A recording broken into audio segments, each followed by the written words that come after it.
Welcome to your Joyful Riches podcast, where you gain precious tips for creating your beautiful, thriving life for you and your loved ones. Here every Saturday morning at 8:30 a.m. Pacific. Share this podcast with your friends and families because they too deserve to have a beautiful, joyful, thriving life. This podcast is delivered in conjunctions with the Global Networking G100 All Ladies Leagues, as well as powered by Anchor FM. Anchor FM is this super easy podcast made easy free platform. And for this week, we are so very honored and thrilled and grateful to have Dr. Dody Tyneway with us. And Dr. Tyneway, thank you so much for joining us today. Would you care sharing with our audience what do you do? So I am a veterinarian that has been practicing a little over 30 years now, and my specialty is holistic care for pets. And here come the kitties, just in the perfect timing. I love that. That is so awesome. Yeah. Wow. I mean, to be veterinarians, one thing is super awesome. And to be a holistic care. Now, my background, some of you know I'm a veterinarian myself, but my holistic veterinarian, and I know you're actually a boarded specialist in the holistic, is like far in between. So what brings you to do what you do? What did you grow up like saying, like some of us, oh gosh, I want to be a vet? But even so, then what brings you into the being one of the few holistic veterinarians?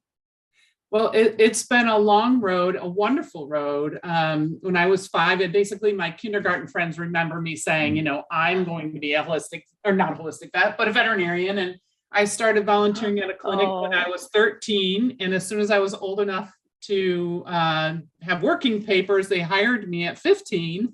And I worked there for 6 years, weekends and holidays, cleaning kennels and gosh, put myself through undergraduate mucking stalls and milking cows. And animals have always been a part of my life. I just absolutely, that's where I'm happy, is being around them.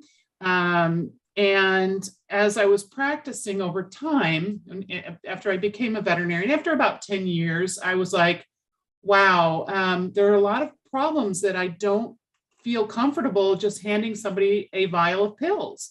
And I know I can do more for these animals. And it just felt like I was letting them down and letting their families down. Oh. And I found there was a way I could give people hope, like hope that, yes, I'm going to put this all together for you. You just got this terrifying diagnosis, or which you're very familiar with being an oncologist.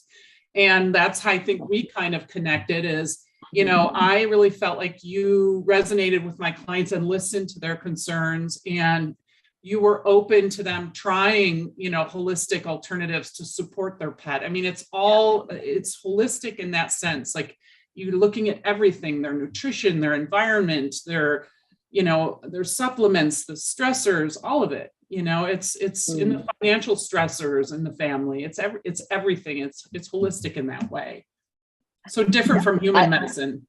Yeah, I love that. I love how you say, it's the whole picture, because some people say I'm holistic vet, and then, like, don't you ever come close to Western medicine, which we know that's not your case, because as you mentioned, when I was a veterinarian, we worked together, and there is a place for the natural path, as well as there are times when the Western medicine can play a role, and you can actually, like we said, combine them together to create something better. But it's so beautiful, though, that you see there is a missing part in a full spectrum care, I would say, and then you take the time and the energy to pursue them and to become a holistic veterinarian, which is, as long as I've known you, you already was a holistic vet, and that is beautiful. So you talk about the whole thing, so it's not only the healthcare. You mentioned the briefly there nutrition. So how's nutrition play a role? Is it something that you find important, and do you find a lot of the let's just say grocery food, nothing against specific brand of course, but do you No. find that okay? Yeah, no, I find that like we have a completely different way of looking at things when it comes to our pets. And I think we as veterinarians are part of the problem because in vet school, we really didn't get a lot of training on nutrition, as you remember. I mean, there was a lot of focus on physiology and whatnot, and we just kind of left everything to the pet food manufacturers. And if we walked into a pediatrician's office with our baby, our newborn, and we asked what, those first foods, and you're so excited. And if they just handed you a plastic bag and said, no, this is all you need. No, don't feed anything else. You would definitely be like, no, there's something wrong here. So I think there's like this disconnect between, how we see nutrition with our animals and the processed foods that we're feeding them. And I can tell you, I have 8 animals. And since I've really dedicated myself to cooking and never cheating with them, they're healthier than ever. I have no allergies, no ear infections. I can't even think of ever having an ear infection with my pets. Yeah. Wow. What do I do all day? Look at pets with ear infections and just issues that, it's not like your pet has an allergy. It's like, there's a threshold of inflammation. We all have it, so like if you eat gluten, you kind of feel, you don't have celiac disease, but it might not agree with your body. If you have dairy, it might make your digestion a little off. You might have gas, but it's all, our gut is like a huge interface with our body and with the world. And if we don't pay attention to it and we just feed it entirely processed ingredients, of course, we're going to have more inflammation. If there's a little bit of an allergy, it's going to bloom. If you have a healthy diet, like the Mediterranean diet, for example, that diet has been known to decrease inflammation in the body, and they can measure, C-reactive protein and all these things. And show that yes, you can actually inflame your body, and it all translates into allergies and chronic diseases. And it's so, I can't even tell you how many times over the years I've wanted to stop making my premix because for years I mixed it myself. And I started right after I opened my practice in 2006, and the pet food recall happened in 2007, and everybody started just cooking. And they never stopped. And I was like, you need to like add the calcium and the vitamins and the nutrients. I mean, there were people that were doing this for years and their pets were surviving, but they weren't thriving. So that's basically why I teamed up with a PhD animal nutritionist, and we started making different variations. It started with me, actually, she's a zoo nutritionist. So she had me like getting, kidney and heart and all of these organs. And I was driving around to these specialty markets and butchers and do you have this? Do you have that? And then I was like cutting it all up for my animals. And I was just like, this is really not something I want to do. So long story short, I figured out a way to import grass-fed organ meat from New Zealand, and that, along with the calcium and the vitamins and the minerals and taurine and everything else, will balance what the people are cooking. Of course, I have to kind of give them the proportions and say, this much protein, this much, vegetable matter, this much, energy. So that's kind of, where it all started. Oh, wow. So that's awesome. So you started out, that is very true. What you said, there is the threshold of inflammations. And that's so true. I actually experienced that. I noticed that in my pets, but also actually in myself. I used to eat whatever you cut out of the store, and I used to need antihistamine. And I blame it on, living in California with all the pollens and all the dust and what have you.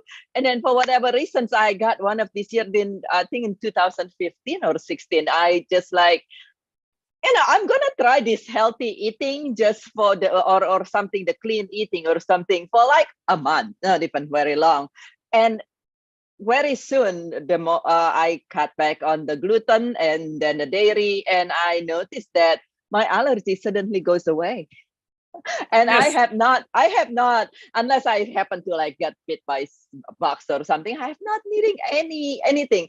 And like you said, it's not that you have a celiac disease or severe dairy intolerance, but now I know very well I can eat dairy for 2 days, and then if I keep going, then the allergy come back. And that is so interesting to know that the same process happened with our pets. And so from what I hear you, I mean, a lot of people I know try to cook for their pet, and the pet is going but not thriving because they might not has the right formula. And now sounds like you have created a formula that you can share with Mhm. people, or that do you actually have pet food that you people can buy? Actually, my thought was, I'm also concerned about the environment too. So I thought, all of the packaging and all of the things that go into waste. Like if you make one batch of cat food, it could be like 30 less cans on the landfill.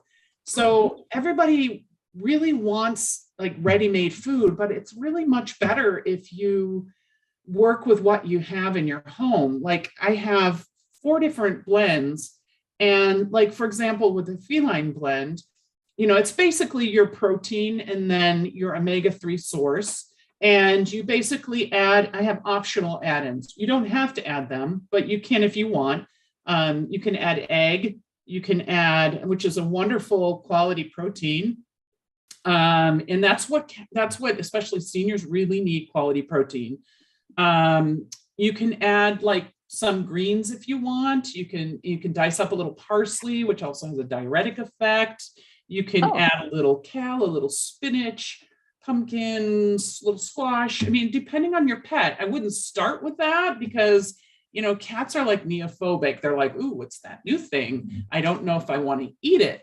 And so I have a bunch of tips and tricks in my cookbook for how to, like, maybe when you introduce something, if your cat loves like tuna juice or something, you could drizzle some on there. Or for your omega-3 source, instead of using like a fish oil, you could add sardines or, sardines in water, something like that. And then you kind of work towards getting your pet on the most optimal diet you can.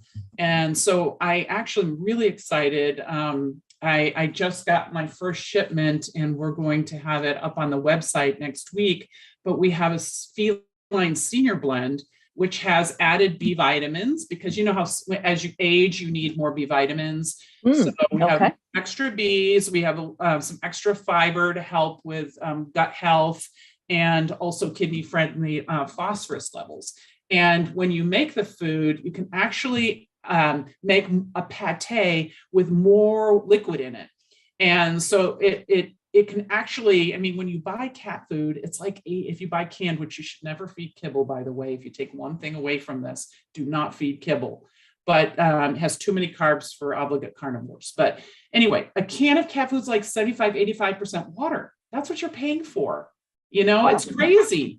So why not just buy the protein and make your own cat food? I can do it in less than 10 minutes. Like literally, it is so easy. I just saute the meat and then I add either you can add like low salt or no salt broth and a little bit of, or bone broth or water. And you just puree it with your omega-3s and your optional add-ins. And it's like bada bing, bada boom. I take it and I put it into little muffin tins and I put it in the freezer. Well, of course, I save enough for 3 or 4 days, and then the rest gets frozen into the little cupcakes. And so I pull those out. And I look at those are all like little cans, like that are not on the landfill, So I think there's so much waste that goes into pet food packaging. And, we waste food. You know what I mean? Like if you open your refrigerator and you're like, gosh, I've got a lot of spinach here. why not dice up a couple tablespoons and put it in your cat food? I mean, cats nosh on plants, they nosh on all sorts of things, right? Yeah. And same thing for dogs. When you look at the coyote poop, it's got berries and plants and all sorts of things in it. So yeah, my recipes are basically, they give you a lot of latitude and flexibility for your pet. So you can, Oh, yeah. that is so adorable. I just love that. I love that. So cooking for your pet could be easy, and it's good for your pet. Apparently, you said don't feed dry food. I'm guilty. I'm so No, guilty. oh, You're like, no, Martin, I've told you this for 10 years. So I'm coming over there right after this. you're like, yeah, but I'm going to your home, taking away Yes, all the cat. we're doing an intervention. Right. Oh, I will. I promise. After this one, I'll remove all. I'll transition him from dry food. So this is a little embarrassing, I must say. Oh God, the fat is. But What is it? The cobbler and the shoes, right? exactly. That's what's going on right now. But so the dry food is not the best thing for the pet, but also you're saying that, and that's very true. I love that. It's good for the environment as well. That not only it's good for the pet, and it's probably good for your pocket, because if anybody go out there and shop the so-called premium cat or dog food, it's an investment. Like I was It's looking at, expensive. I Yeah. was like, oh my God, this thing costs 10 times the price of people's cereal. Yes, it's crazy. Uh-huh. And why not feed your pet? Why not take control over what's in your pet's food? I mean, why not know that you bought? I mean, not everyone can afford organic, even for their family, but hey, one step up, we can choose, healthy protein. And like I all the time buy things in bulk. And then I say, okay, this is for our family. And then this is for the pets, and, you go to Costco and you buy that huge thing of blueberries. I mean, I throw blueberries in my dog's foods in the recipe, it's very flexible. So you can add greens, you can add, there's an option to add a small amount of fruit to the dogs. There's different blends that are, there's a very easy one, basic one that I basically did for the chicken and rice people, chicken, rice, and carrots, and some greens. And then you balance it and it has no animal protein in it. So you can actually do like a diet trial with it. So you could say, okay, I think my dog's allergic to chicken. So you can say, okay, well, I'm going to use turkey in this recipe, and that's my limited blend. So, it has a lot of flexibility. And it's certainly, if people want to contact me through the site, I'm happy to answer questions about what would be best for their pet. But it's holisticvetblend.com. And I also have a YouTube channel called the Holistic Vet Channel, which I put recipes up on there as well, and just lifestyle tips. I just actually put up an emergency video, which I think is really going to be valuable for people, because in the past month, actually within a 2-week span, I had 2 major pet emergencies myself. And it made me go, oh my gosh, I can't even believe this is happening and I'm experiencing it. My dog literally escaped when I was traveling. My girlfriend's husband lets their dogs out to use the restroom. And so out my dog went, and my dog was like, oh, this is an interesting neighborhood. And she found sprinklers, and she loves water. And so she bit at these sprinklers for, I don't know how long. And somebody called, first they called my husband's cell, because I have 2 phone numbers on there, thank God. And no, I'm sorry. First they called me, and I was like, Chula Vista, where's that? And I didn't pick it up. And it was like 6:30 in the morning. And then they called him, and he picked up, and he called me and said, someone has Ellen. And she drank so much water. She was soaking wet when she came back, but she had water toxicity. And hardly anybody knows about that. I'd never seen a case of it in my career. And like literally, I looked at my dog, and within a 2-hour time frame, she just went from being a wet dog to being neurological. And I raced to a veterinary office. I ran in with my dog, and they said their vet was tied up in a surgery and they couldn't help me. So then I had to race to another ER with her, and it was so stressful. And I thought about, if I was a pet owner and I didn't even know what was happening, I would just have lost it, because my dog went from being wet to like literally like ataxic, falling over. She couldn't stand up. She was in shock. So I had that. And thankfully I ran into that ER. I called on, I'm on my way. My dog, I think, has water toxicity. I don't know. She's going to need stat electrolytes and she's going to need this. And boom, they saved her life. But if I was not a veterinarian, I don't think she'd be alive, really. Wow. My other dog herniated a disc in his back, and we ended up I passed 4 ERs to go to a neurologist, or a place with a neurologist there that could see him in a couple of days' time. So anyway, so I put, like, besides just the nutrition stuff, I'm just passionate about helping people, you know, that love pets. Pets are part of their family. I mean, my whole life revolves around my pets, really. I hate to say it. Wow. That's beautiful though. So yeah, please, if you have pets or know anyone who has pets, then you definitely want to check out the Tyneway website, not just for the nutrition and things, but for emergency things. I mean, what do you do if your dog, suddenly has severe back pain or unable to walk, or in this case, rare thing like water toxicity. I was in veterinary, I think, or close to 25 years before I retired, and I mean, I was specialized in oncology, but I don't recall seeing water toxicity either.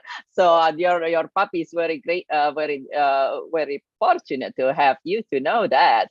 But yeah, you definitely. So one question about talking about the nutrition. A lot of people say, well, you know what? We must feed, if we want to be natural, all the pet need to eat raw food. What's your thought on raw food diet? So I'm really in the middle here, and I have to answer a lot of snarky YouTube comments, because I call them the religious right, the religious raw, and the kibblecrats. So it's like, so I'm in the middle, and I'm like, okay, people, cats have to eat protein. They are obligate carnivores, okay? They have to. And dogs are facultative carnivores. That means they can eat other things. And I've had people say to me, well, you know, dogs can eat rotten things and they're just fine. And why are you saying it's so dangerous? And I'm like, no, it's not dangerous. Our food supply is dangerous. It's what's in, like, when a coyote makes a kill, the animal has not been given antibiotics, and there's not, you know, resistant bacteria in its environment for years, that it's just colonized everything. It's something like, I don't know, over 80% of ground or chicken has Campylobacter, Salmonella, toxic E. coli in it. And yeah, if you lightly cook it, it's probably not going to be a bother to your pet. And pets have a shorter digestive tract than we do, but they also shed it in the environment. So if you have an immunocompromised person, or a person, you know, that doesn't use good handling skills, or children with, you know, they're going to get exposed to that. So does it happen a lot? I don't think so. But if you're not really careful, the potential is there, and it's because of our food supply. And so I'm not anti-raw, but I'm also thinking about the environment and the fact that dogs have evolved with us to digest some carbohydrates. So why not give them some greens? Why not put some carrots in their food? They love carrots. You know, you can actually prepare my diet raw. The feline is really easy to make raw. The canine blend you can also make raw, but again, dogs cannot digest a carrot. You have to puree it. You have to break the cell walls down. They don't have the enzymes to digest it. And there's so much misinformation about raw food. Like they say, oh, that has all the natural enzymes and and you're like, no, those are enzymes to destroy the meat when, you know, those are degradative enzymes. Those aren't enzymes that actually help digestion. And a normal dog should not need, or cat should not need, extra enzymes. They have their own digestive enzymes. So it's just, there's so much misinformation. I'm not opposed to it. But, you know, if you're not working with somebody that's familiar with that, for example, I've seen cats impacted with on raw diets because it's very low residue. And if they add absolutely no fiber or the right amount of greens or a little bit of pumpkin or something just to help, with transit, you're going to end up with an impacted cat. And I'm sure you've seen that. You've probably seen problems with raw diets. I mean, it's not common, but it does happen. And we can't ignore it. And we just have to educate ourselves and about the food supply and hopefully with the guidance with a veterinarian that has some experience with this, instead of just going rogue and buying chicken backs and what this and that and the other thing and throwing it in a bowl because you learned about it on YouTube, Yeah, because then, as you said earlier, your pet might be surviving if you're not feeding them the best way. I mean, they stay alive, they survive, but they might not be thriving, which is what you said earlier. They might be, yes, they might survive. I mean, many pets survive on the kibble, including my own cat for now. But maybe they could be, and even with my pets, I noticed I used to be feeding certain type, and they used to be gassy. Anybody has pet, that dog or cat that's gassy? My cat was gassy, and the poop was smell funny.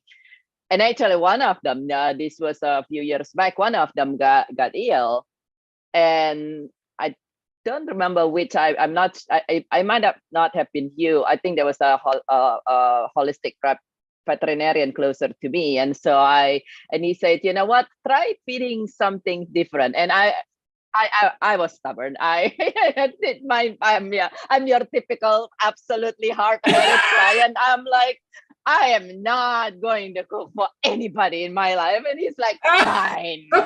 So at least if you don't want to cook, here we go. You can have the options to cook or prepare your food and be reasonable, or you can buy one of these 3 brands. And that's when I discover it's like cost 10 times the people's cereal. And I was like, what?